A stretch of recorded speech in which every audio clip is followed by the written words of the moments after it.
malapit na ako mag-introduce ng bill to make idiocy a crime in the Philippines punishable by life imprisonment because we have no more death penalty. Biro mo, panahon ng ating Senado, ginugugol natin sa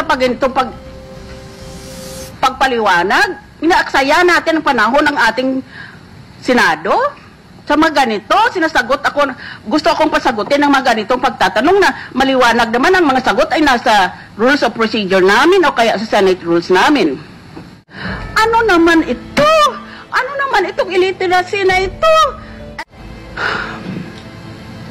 Sayang lang pag-eskwela ko sa UP College of Law na pinapasagot ako ng mga ganitong uri.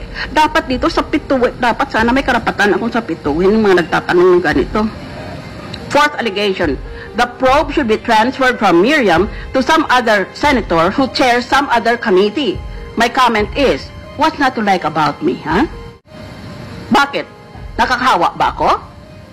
Am I so repulsive that the hearing on an important public controversy should be transferred from me without any basis to some other committee?